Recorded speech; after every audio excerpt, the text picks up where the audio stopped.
What is good, team? Welcome back to the channel for Prep Series vlog. We had some technical difficulties with the audio this week, so I think it was my prep brain didn't plug the microphone in doing this session. So here we are anyway, kicking off this session. I'm going to do it a little bit differently today. Give me a little talking head video, picture-in-picture style on this, so a little bit of a talking vlog more so than an actual educational YouTube video that we would have done in the gym. But anyway, we've got the training footage, so that's the thing that matters most. So kicking this session off, this is my pull session for the week. It's got a pretty big vertical emphasis. So basically we have two single arm lat pull down variations. So we kicked this one off first with the hammer strength life fitness single arm or unilateral lat pull down. I certainly love these types of machine setups when we're doing the single arm variations because it does have that dual pulley setup there where you have the individual handles, so you can get yourself in a nice position to be able to pull in the angle or the arm path that biases the lats the most. Where I find a lot of those like fixed implement ones where it's just got one pulley in the middle, it's a bit awkward and you kind of have to sit all the way over to one side or lean across too far. Where I find this one, you can really get a nice elbow path.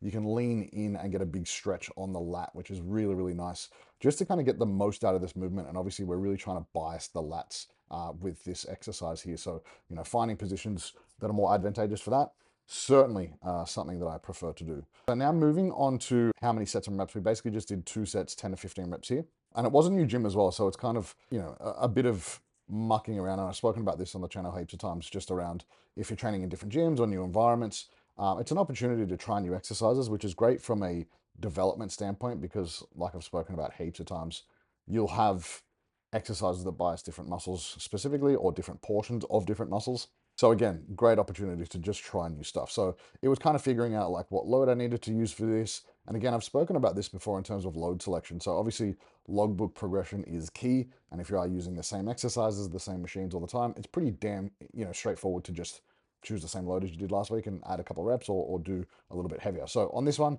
it was just kind of gauging what load had me within the proximity to failure that I wanted to be in. So for this stuff, my single joint isolation movements, 1 to 2 reps in reserve, for me in the back end of this contest prep. So it was just kind of a couple of extra warm-up sets. And I guess this is a good point to bring up for everyone, is like doing a couple of extra warm-up sets isn't going to bring about so much fatigue that you're not going to progress.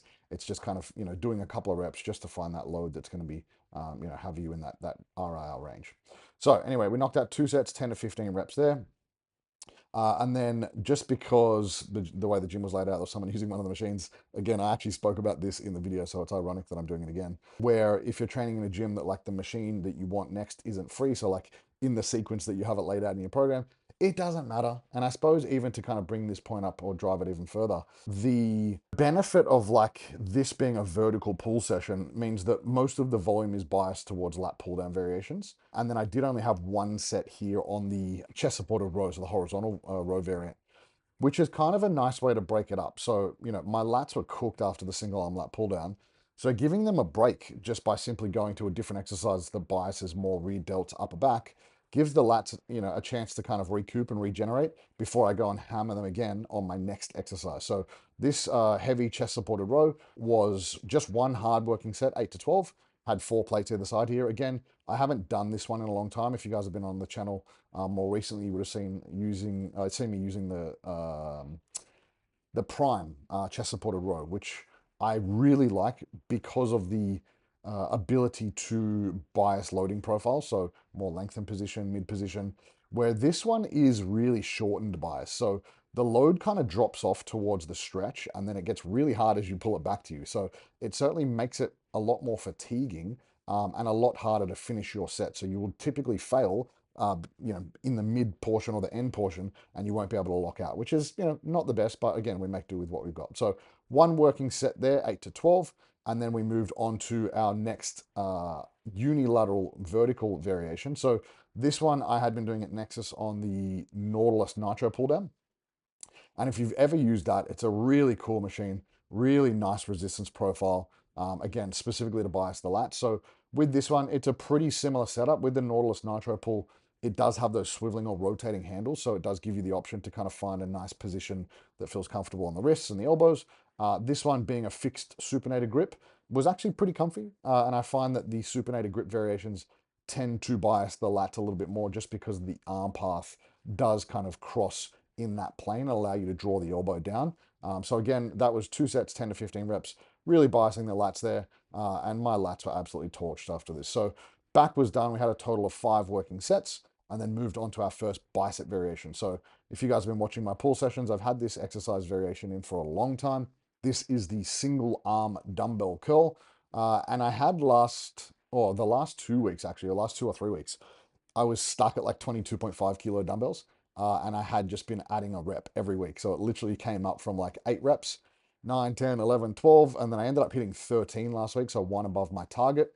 And I spoke about this last week as well, is if you've got an exercise that's really difficult, number one, and it's really tricky to progress load. So if we use the example of the dumbbell, and I spoke about this in this video, with the dumbbell, 22.5 kilos, if I'm to jump up to 25 kilos, it's a 2.5 kilo load jump, which doesn't seem like a lot, but in terms of absolute load, it's a 10% load jump. For most people, I would recommend 2 to maybe 4% load jumps on a weekly average. So it is a pretty big load jump. So rather than trying to, progress load every week, the smartest thing you could do is simply just add reps until you get to the top end of your rep bracket. And then I would even suggest maybe going a couple of reps over target. So in this case, it was 12. Even if I got 13 or 14, it does give me a lot more wiggle room in the following weeks when I up the load. So this one was 13 reps last week at 22.5. I projected a load increase here, so I went to 25, and I projected 8 reps, and I got 8 reps. So now for me, over the next few weeks, it's literally 9 reps, 10 reps, 11 reps, 12 reps before I jump up again. So with those big load jumps, we want rep progressions every other week or every week for a few weeks before we make further load jumps there. So again, that was only one hard working set, 8 to 12, both sides there.